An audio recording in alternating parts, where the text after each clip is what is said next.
Hello and welcome to Transfermarkt TV. My name is Stefan and I'm alongside Ewan today, and we are talking about Barcelona. Just the two of us today. Some of our colleagues are on holiday, some of them aren't feeling so well, so you're stuck with me and Ewan, the two Scottish duo, to discuss Barcelona, and there's a huge amount we want to talk about here. It's the first video we've done on Barcelona in quite some time on the channel, and a lot has happened. Ewan, Hansi Flick was recently announced as a new head coach. And we kind of wanted to just go through what's in his entry at the Camp Nou.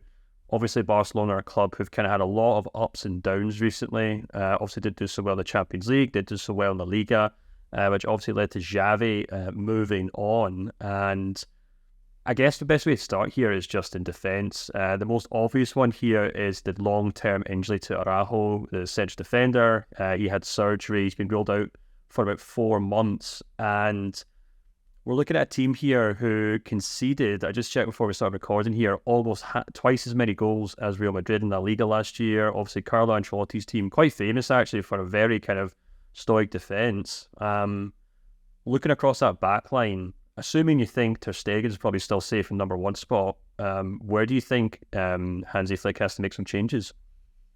Yeah, I think Ter Stegen's fine. This season, it's definitely not a priority position to change the goalkeeper. I think maybe next couple of seasons they'll look to upgrade there, but we mentioned off camera, they've got a lot of centre-backs, but it's how many of them are at the required level to be a starter for where Barcelona want to be, challenging Real Madrid, who are arguably one of the best club sides, or one of the best club sides in Europe, and on a regular basis, obviously competing in the Champions League. You see Araujo, who's probably their best defender, and he's going to be out till December. Jules Koundé, who had quite a good World Cup, albeit France were quite disappointing.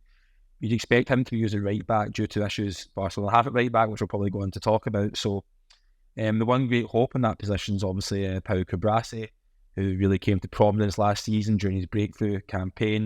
He's still 17 years old, so it's always important to be a bit cautious about his development over the course of the season. But he's got a market value on our website of 30 million euros, and he's really the great hope for Barcelona in that kind of defensive area.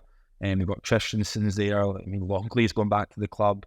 They've got Martinez. So they do have lots of players in that position, but you'd expect them to be moved out and try and get in, a real first choice centre-back. And it's difficult to get a top-class centre-back. A lot of clubs will be looking in that area this summer.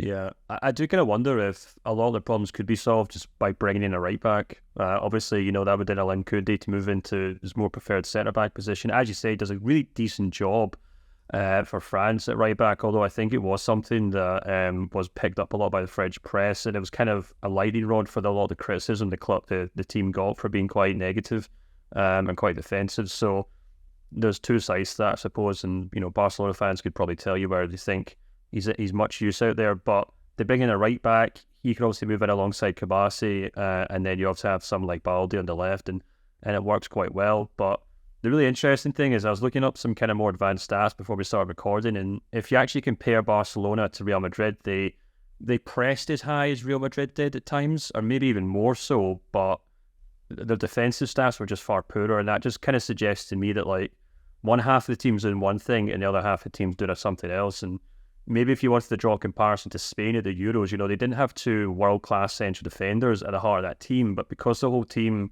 counter-attacked and pressed as a unit, those centre defenders were actually quite well protected, if you will, and they've also had two outstanding fullbacks in Carvajal and, got his name now, just the left-back for Barcelona.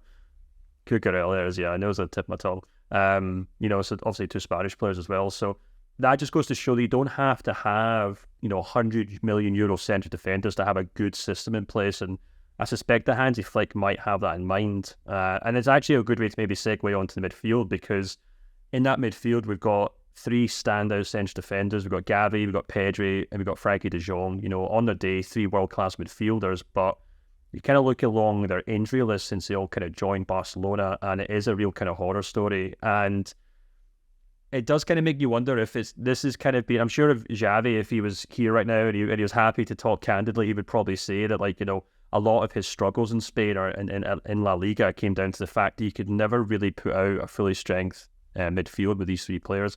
But equally, none of them are really defensive midfielders. They all have their kind of talents, but they don't really have that kind of Sergio Busquets player in there, do they? Who can really protect that back line and ideally compensate for a lack of like maybe top quality central defenders this season. Yeah, well, they certainly don't have a Sergio Busquets player. I mean, the only real recognisable defensive midfielder on their books is Oriol Romeu, who's 32 years old, and he's certainly not a long-term answer. He's probably not even the short-term answer for next season. I think he made a really good point about moving Koundé to centre back and then bringing a right back really solves kind of defensive issues. He's also got young Hector Forte, who's a young right back. Yeah, he made 7-8 appearances in La Liga last season for Barcelona, so they've got great hopes for him for the future. So you can got that back up there as well, a younger player coming through. It makes a lot of sense. But yeah, I think the main position of Barcelona need to sign is that kind of defensive midfielder this summer. Provide that protection for more attacking players to have a license to get forward. And yeah, you mentioned Gavi, Pedri, two great hopes of Barcelona as well, coming through their famed academy, but they both had really bad injury problems and they'll miss the start of the season, or they certainly look like they'll miss the start of the season. Frankie de Jong, I think Barcelona would sell him. I think I'd get him off the books just due to his age, and it's reported that he's maybe one of the highest earning players in the world at the moment, which is quite incredible when you think about it in terms of what you get for that return on investment. So then you've got like Ilkay Gundogan, who's obviously coming towards the end of his career. One player to watch though is Fermin Lopez, very exciting young Spanish player in Barcelona's books. He could have a real breakthrough season next year. There's obviously talk about Dani Olmo coming to Barcelona, but I think if Barcelona could have done that deal, they would have done it when he had the release clause in his contract. They could have activated it. The problem with that, as we know, with Barcelona, their finances aren't great. It's quite chaotic at times in Barcelona. I don't think they've had the funds to pay his release clause up in full, so they're probably trying to look for another way to bring him to the club. But he'd be a really, really good signing as well if they can get that over the line. But I imagine financially they'll have competition from other clubs as well.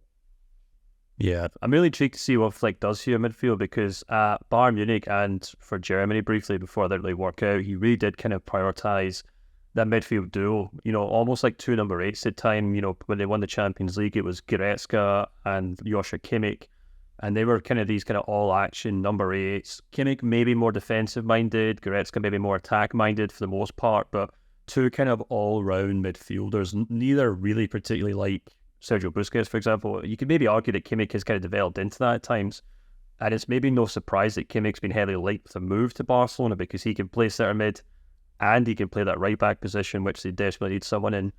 So it'll be interesting to see, because I was reading some reports before we started recording here. I believe it was ESPN were saying that Zubimendi, who's kind of almost heralded as the kind of next Rodri for Spain, was linked with the move to Barcelona, but once Xavi got replaced, that kind of got put on ice, and it seems as though Flick's actually more content with the players he has to hand at Barcelona. So it'll be interesting to see if he can kind of mould some sort of kind of midfield duo out of those three players, maybe some other ones, as you mentioned. Obviously Lopez is a good example too. Gundogan's a really interesting one for me, because I thought he seemed to do okay last season for Barcelona. He had the highest minutes played, I think, out of everyone in the squad, at least outfield players, but for Germany, he looked like he was really beginning to show his age at the Euros, or at least he was looking like a player who played a lot of football last season. So it'll be interesting to see what he's like when he comes back after the summer break, because maybe he can play that kind of holding role. Because as we're about to talk about, there's a huge requirement for kind of maybe new faces up front, and Barcelona, as you said, are quite limited in the money they can spend. Perhaps that front three, Ewan, is where they maybe would really desperately have to start selling some players or pulling some more levers financially to bring in some more money. You mentioned, obviously, Dani Olmo, but Nico Williams is perhaps the other one who's even more heavily linked with the move to Barcelona this summer. When you look at that front line and what they did last season and what they might be capable of this season, where do you think Hansi Flick has to get to work with it? Striker. I think Robert Lewandowski's... Everybody knows about Robert Lewandowski and his capabilities, but he's coming towards the end of the career. I think he need a better, more reliable option. He will still score goals. He's a brilliant finisher. His movement's still excellent. But you would look at that position and think, how long does he have left? Can maybe do something in the summer and get a fresher, younger option in there? I mean, in the wingers, they've got arguably the most exciting player in the world, and Lamine Yamal. We've been talking about him all summer. He had that incredible Euro 2024 campaign. And it looks like Barcelona are hell-bent on signing Nico Williams, obviously, his partner in crime for Spain. I think the duo were holidaying together in the summer, so they're obviously clearly, very good friends. And to have both those players in the wings would be, really exciting and something I think the fans would really get behind. Getting them from, Atletico club will be difficult, especially with Barcelona's finances. There are players at the club you can look at and say, can we move them on? Look at Ferran Torres. It's not really worked out for the Barcelona since moving from Man City. Rafinha, the same, a very good player in his day, but someone who does have quite a market value. And you can imagine that if he was on the market, that clubs in England certainly look at him and around the continent would be interested. So you can maybe shift players there. And there's also lots of talk about Nico Williams having a release clause in his contract. So that would be really, really exciting if they can get Yamal and Nico Williams on the wing and maybe a new striker. But I think even if Lewandowski stayed, and if that was your front three, I think that's really pretty all right for the Liga season, definitely Champions League, maybe for 1 year or 2 years until Lewandowski does hang up his boots.